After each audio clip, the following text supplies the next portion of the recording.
church desiring and welcoming encouragement and correction from translocal ministries in the fulfillment of these objectives.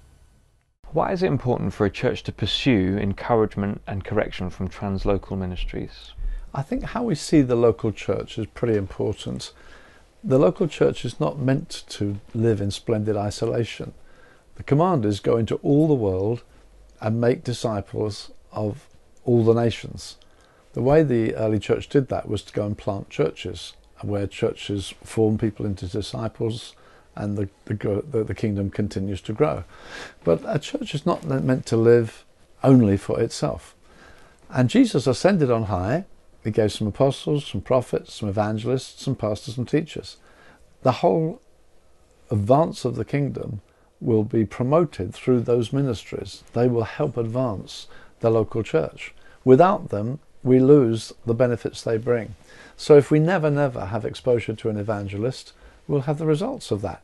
I've just read an incoming email today. A visiting evangelist came to a local church, 15 people saved through his visit. I mean, that sort of thing happens all the time. If you never have an evangelist, you never benefit from an evangelist. If you never have a prophet, a man of weighty prophetic gift, we're all prophesying. It says about Philip had 4 daughters who prophesied. Then it says Agabus, the prophet, came. Now, there are people who have got a prophetic gift which is beyond the normal. So if we don't take advantage of these God-given gifts, we simply build church without the benefits of their ministry. So knowing and believing that God has given some apostles, some prophets, some evangelists, and so on, we benefit from drawing on those ministries. To ignore them is to ignore part of the provision of the ascended Christ. So they being there, we should be looking out to draw upon those gifts whenever possible, appropriately, for a local church. And local elders can ponder, how frequently do we need to do that? Are we benefiting from that? Are our people being trained in evangelism? One of the things evangelists do is equip the saints for the work of ministry in their particular sphere, like helping people to be more evangelistic. And so these ministries benefit the church. If we ignore them, we lose out. And so the local church just becomes an entity on itself. It's a flock with its shepherd. We feed them, but we're not getting those other ministries that inspire what those gifts do. What would you say are some of the dangers then of that independent mindset? What can begin to happen in a church that doesn't invite and welcome that kind of translocal ministry? I think obviously the evangelistic one, we don't see so many people saved. We get used to a church doesn't see people saved. That just becomes the norm. These days you don't get people saved. Whereas down the road people are seeing people saved all the time. And part of that was the impact of an evangelist coming in.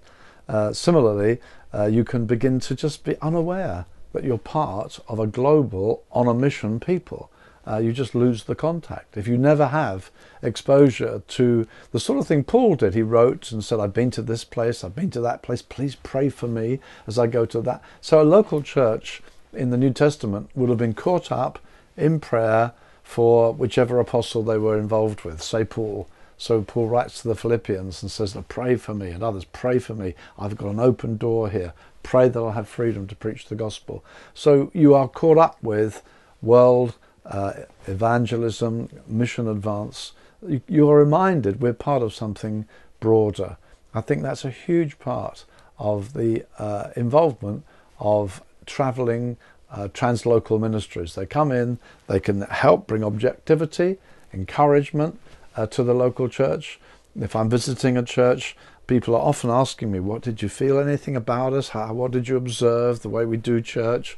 People are just asking at that level for an objective view, which I hope one can bring helpfully. And sometimes one sees change. I was in Sydney, Australia. I felt they were hidden away in a little meeting place. I said, come on, move into a more visible place, which they did. There was a guy I felt would have been really helpful for them to come out full-time as an administrator. They said, wow, that really solves a problem. They loved it. They didn't feel, Terry's told us we've got to do it. That's not the way we operate. But I said, this would be helpful. They thought that would be great. They're getting the benefits of that now. So, yeah, translocal ministries can have an objectivity. You can step through some of the domestic things can shut you in, and you benefit from the gift that the person brings.